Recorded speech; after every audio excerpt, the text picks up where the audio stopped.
Tuhan bersama ham dan bersama rohmu. Inilah Injil suci menurut Lukas.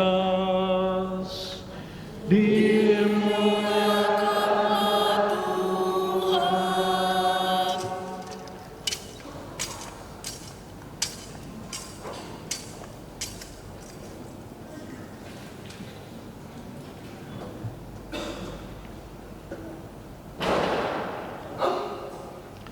Dalam tahun ke-15 pemerintahan Kaisar Tiberius, ketika Pontius Pilatus menjadi gubernur Yudea dan Herodes raja wilayah Galilea, Filipus saudaranya raja wilayah Iturea dan Trakonitis, dan Lisanias raja wilayah Abilene, pada waktu Hanas dan Kayafas menjadi imam besar, datanglah firman Allah kepada Yohanes anak Sakaria di padang gurun. Lalu datanglah Yohanes ke seluruh daerah Yordan dan memberitakan baptisan tobat untuk pengampunan dosa. Seperti ada tertulis dalam kitab nubuat-nubuat Yesaya, ada suara yang berseru-seru di padang gurun, persiapkanlah jalan untuk Tuhan, luruskanlah jalan baginya. Setiap lembah akan ditimbun, setiap gunung dan bukit akan menjadi rata, yang berliku-liku akan diluruskan, yang berlekuk-lekuk akan diratakan, dan semua orang akan melihat keselamatan yang dari Tuhan. Demikianlah sabda Tuhan.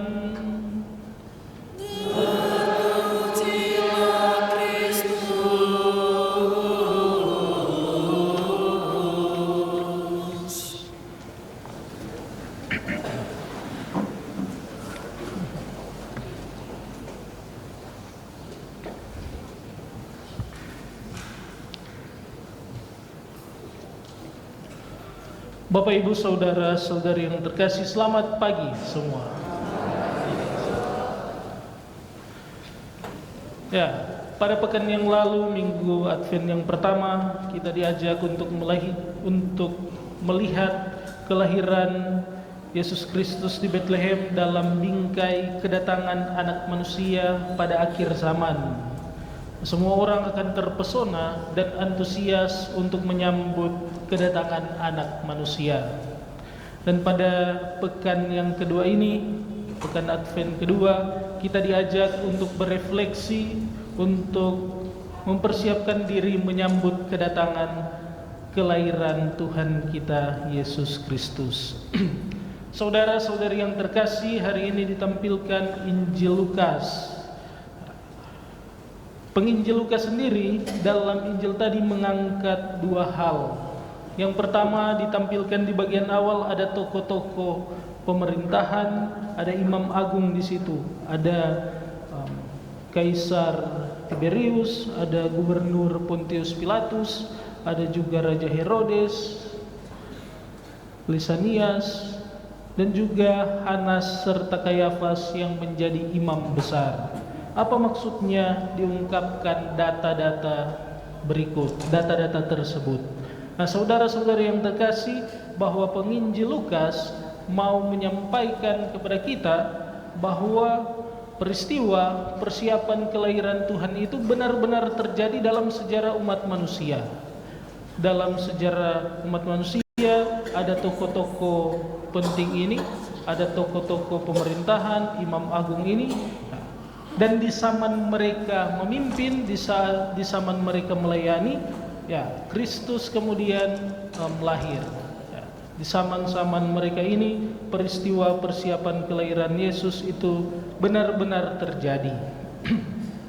Mau menyatakan juga kepada kita bahwa peristiwa kelahiran Tuhan kita Yesus Kristus itu benar-benar terjadi dalam sejarah kehidupan umat manusia. Jadi bukan hanya cerita dongeng, tulisan orang, tapi memang benar-benar terjadi. Data-data sejarah tersebut mendukung keaslian atau kenyataan bahwa Tuhan kita Yesus Kristus benar-benar menjadi manusia.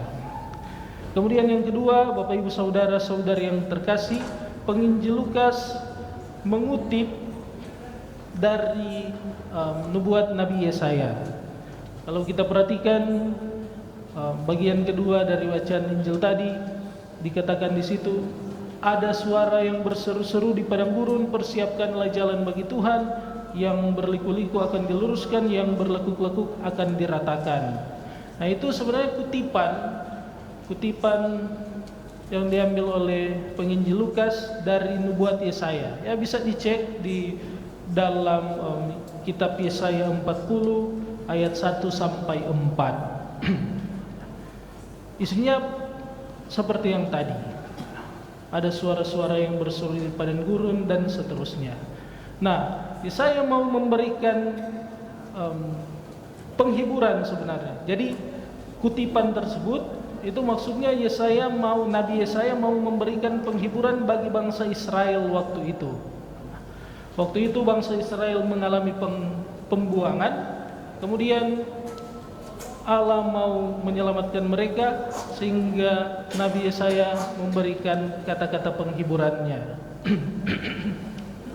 Kalau kita lihat, memang kalau buka di kitab suci Yesaya 40 ayat 1 sampai 4, nah, yang tadi dibacakan itu ada suara yang berseru-seru di padang gurun dan seterusnya, itu ayat ketiga dan keempatnya saja. Tapi kalau kita baca dari ayat pertama dan kedua, itu berisi penghiburan. Ya, penghiburan. Hiburlah bangsa Israel.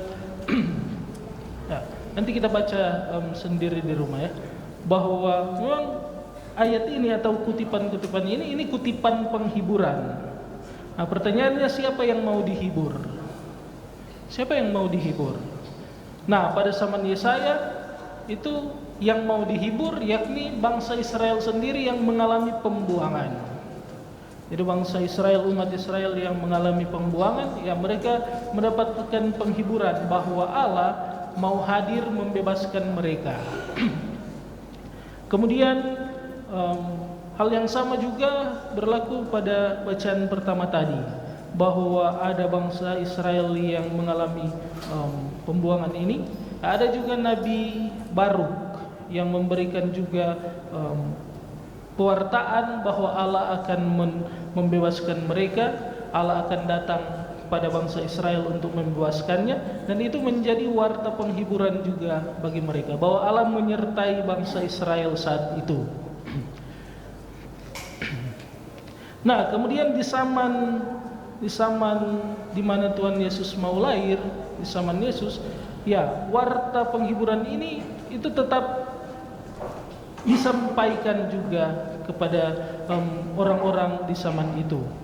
Jadi ketika Tuhan Yesus mau lahir, warta penghiburan tersebut, warta penghiburan di mana Allah akan datang menyapa umatnya, itu disampaikan. Nah, bagi bangsa Israel saat itu, mereka yang sedang menantikan kedatangan Mesias, ya, mereka kemudian diteguhkan, dikuatkan, bahwa mereka yang menanti-nantikan kapan Mesias datang, kapan Tuhan datang, ya mereka diteguhkan lagi dengan pewartaan Yohanes Pembaptis.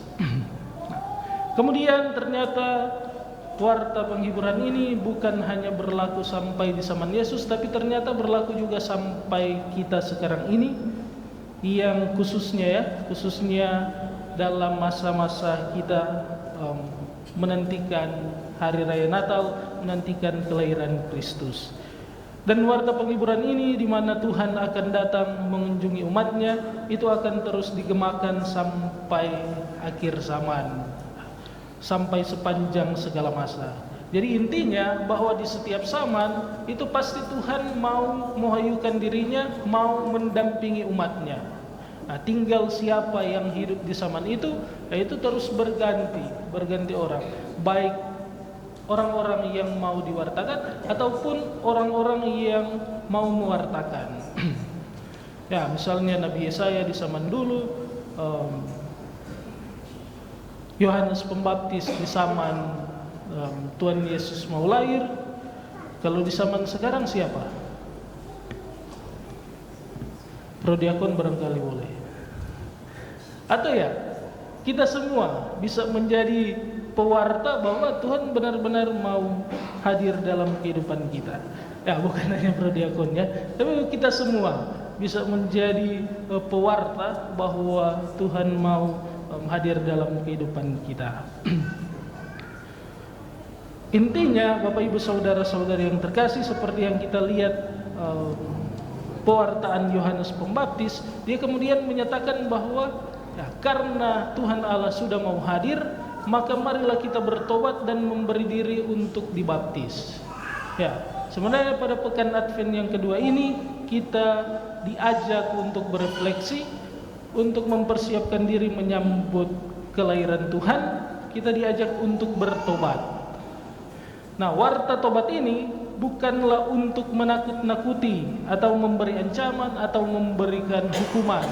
Jadi bukan untuk mengatakan kepada kita, kamu orang berdosa, kamu akan dihukum atau lain-lain, sehingga mari kita bertobat. Nah, sebenarnya bukan itu. Tetapi warta tobat pada masa Advent ini itu adalah warta penghiburan juga, warta penghiburan. Sehingga kita diberitahu oleh Tuhan, kita diberitahu bahwa Tuhan akan lahir, mari persiapkan diri kita. Jadi kita mempersiapkan diri dengan cara ya kita bertobat. Jadi bukan terutama karena kita diwanti-wanti atau kita ditegur atau diberi hukuman, tetapi sebenarnya sebagai ajakan bahwa mari karena Tuhan sudah mau hadir, kita siapkan diri kita, kita siapkan hati kita, begitu. Jadi lebih kepada kesadaran kita, kesadaran untuk menyambut Tuhan, kita persiapkan diri kita masing-masing. Bukan disuruh-suruh atau diancam-ancam, tapi lebih ke kesadaran kita sendiri untuk mempersiapkan diri, membuat diri kita layak agar Tuhan bisa hadir dalam kehidupan kita. Nah, kita bertobat supaya Tuhan bisa benar-benar lahir dalam hati dan pikiran kita. Maka dari itu juga Bapak Ibu saudara-saudari yang terkasih, kalau dilihat di warta paroki sudah mulai ada jadwal pengakuan. Nah, itu sebenarnya sebagai fasilitas saja, sebagai fasilitas untuk pengakuan di wilayah-wilayah rohani. Ya, mari datang ikut pengakuan di wilayah. Ya, bukan mau mencari siapa yang banyak dosa, bukan mau mencari siapa yang banyak salah, tapi kembali lagi ke tadi bahwa ini sebagai persiapan kita untuk menyambut kedatangan Tuhan. Kalau kita sudah melakukan hal-hal seperti itu, kita mau bertobat untuk menyambut kedatangan Tuhan, ya, saya yakin bahwa Tuhan akan benar-benar hadir, bukan hanya dalam perayaan liturgi kita, bukan hanya kita rayakan secara liturgis, tapi kita akan merasa kehadiran Tuhan secara nyata dalam kehidupan kita masing-masing, dalam pribadi-pribadi kita masing-masing. Satu hal juga tambahan, bahwa setelah kita bertobat, setelah kita menyadari kelemahan kita dan kita memohon pertolongan Tuhan, seperti Rasul Paulus sendiri yang berdoa juga untuk banyak orang, kita juga perlu berdoa untuk banyak orang dengan tulus hati, supaya kasih Tuhan senantiasa melimpah dalam kehidupan kita sekalian. Tuhan Yesus bukan hanya lahir dalam kehidupan kita, bukan hanya lahir dalam pribadi-pribadi kita, tapi juga untuk orang-orang lain yang kita doakan. Semoga rahmat Allah menolong kita sekalian.